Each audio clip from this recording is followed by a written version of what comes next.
Bom dia, boa tarde, boa noite. Sejam todos muito bem-vindos ao Castelo. Hoje no Espada Negra, J.K. Rowling. Tudo isso e muito mais depois da vinheta.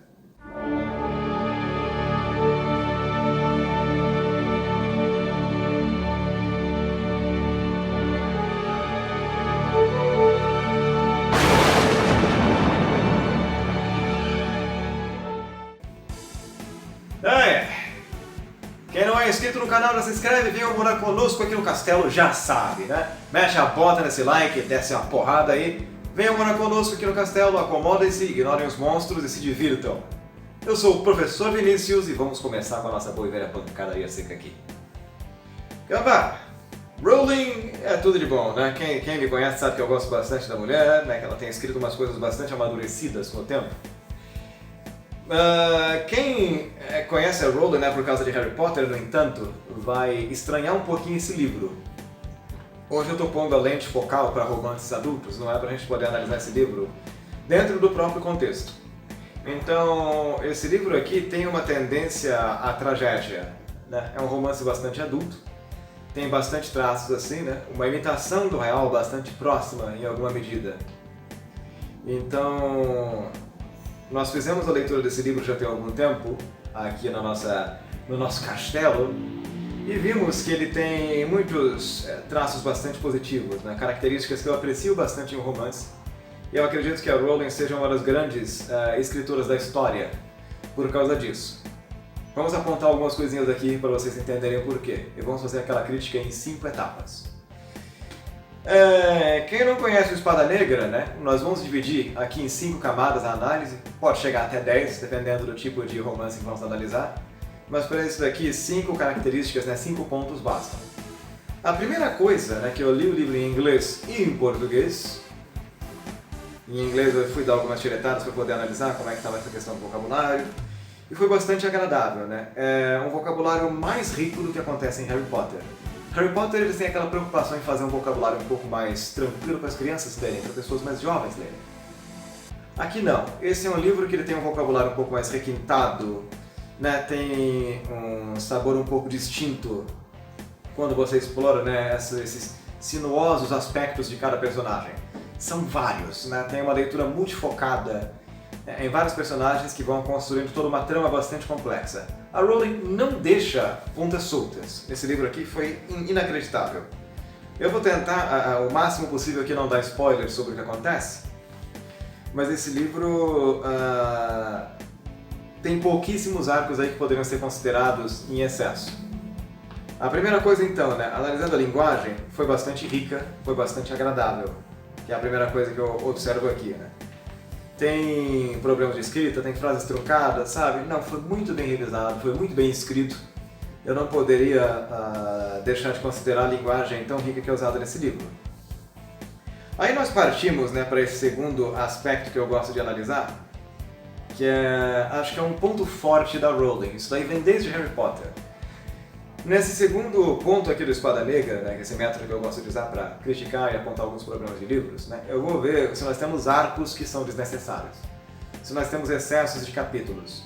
Mesmo Tolkien e grandes nomes da história, né, cometeram pequenas gafes com esse tipo de coisa, pondo coisas que são desnecessárias, pondo informações que elas não fazem parte de toda aquela organização.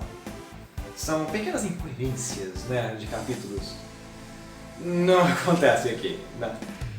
Nós temos um livro grande porque nós temos vários personagens e uma trama bastante complexa. Então os capítulos não acontecem de maneira desencadeada, muito pelo contrário, eles se organizam e dialogam bem entre si.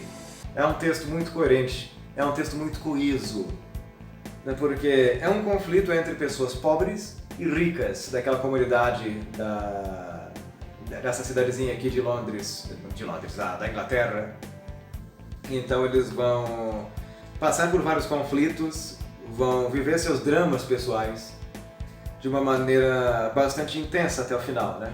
Esse livro, quem lê o Harry Potter vai estranhar um pouquinho, né? Porque é um tom muito mais obscuro, é uma coisa realmente mais adulta, né? Para quem quer amadurecer um pouquinho mais intelectualmente observando esses romances que são mais complexos, a Rowling é um bom exercício, né? Não deixa a desejar para nenhum desses escritores aí da antiguidade que eram grandes nomes da literatura. Essa mulher, sabe, fez uma obra de arte com esse livro. Então, não temos essas partes isoladas do livro, né, que são completamente desconectadas.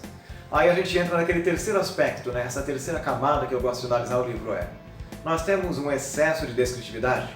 Né? Vamos pensar um pouquinho aquela questão do ritmo. O ritmo ele é muito lento, ele é muito acelerado, nós temos um excesso de descritividade que deixa o livro arrastado demais, como já vimos em muitos escritores. Né? É um probleminha que acontece com Martin, por exemplo. A gente tem que tomar cuidado com isso. Mas nesse livro aqui, eu acho que nós temos uma quantidade bruta de personagens.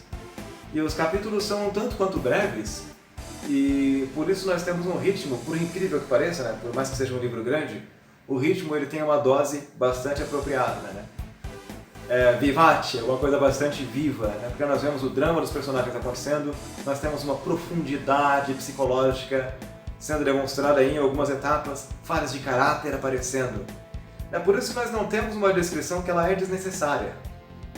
É o roteiro que é complexo e bastante amarrado. Né? Então, por isso, nesse ponto aqui eu dei uma nota alta nessa categoria também, né? Nessas 5 divisões. Aí nós vamos entrar em uma próxima categoria que mostra aquela questão do passional, né? Que vem lá da Grécia Antiga, o pathos, que trata tanto a doença quanto a paixão, né? Essas paixões os gregos antigos, os filósofos antigos consideravam como uma doença da alma, doenças do espírito, doenças do corpo, né? Porque tirava a razão das pessoas. Então, nessa metodologia de análise que eu uso aqui, para poder compreender esses livros e esses meandros, né, bastante tortuosos, é interessante observar que esse livro tem uma desenvoltura interessante no sentido de explorar as emoções dos personagens. Explora de maneira bastante rica e bastante humana. Você vê emoções sendo trabalhadas de maneira tão verossímil que me chocou um pouquinho, né? Em especial esses temas, né, que giram em torno da depressão e dessa rebeldia adolescentes. É completamente diferente de Harry Potter. É muito próximo do real, é uma descrição bastante próxima do que se espera mesmo do comportamento de adolescentes. Ela se saiu muito bem, foi um dos pontos fortes desse livro, essa competência 4. Né? Essa quarta camada que eu analiso, não é? Vamos por assim, do passional. Nós não temos aquelas demonstrações de emoções aguadas em excesso, aquela coisa muito melodramática que nós vimos, né? Em especial na segunda fase do romantismo, ou em alguns livros excessivos hoje em dia.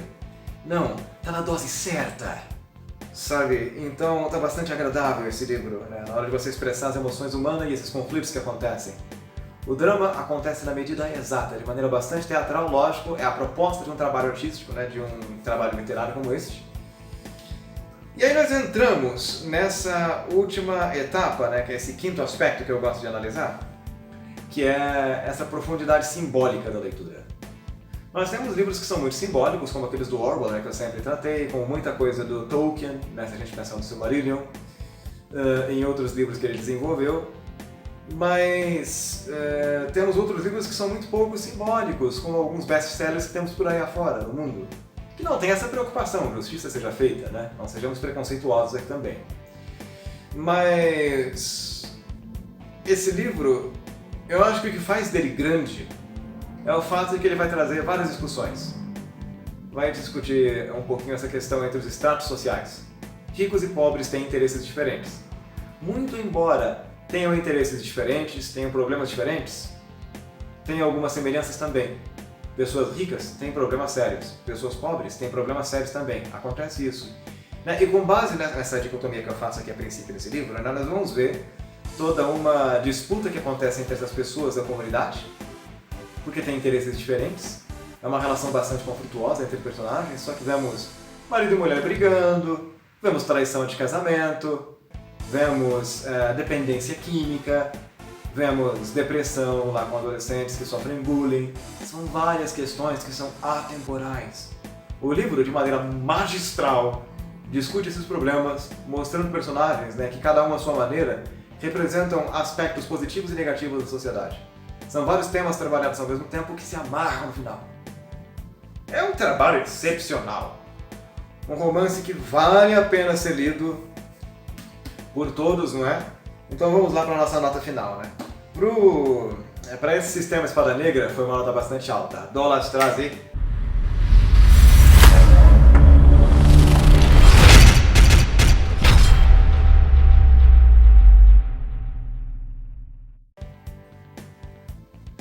$7.5, né, 75% na escala do Castelo Negro, da Espada Negra. É um livro que vale a pena ser conferido, né, por mais que seja um tom bastante diferente de Harry Potter, para quem lê literatura infantil e juvenil. Se você está interessado em conhecer esse outro lado da Rowling como uma escritora, como uma romancista adulta, né, para romances adultos, vale a pena checar. É um dos grandes nomes da literatura dos dias de hoje. Bom, por hoje basta, vamos encerrar por aqui esse vídeo. Nos vemos na nossa próxima semana aí com o Espada Negra também. Falou!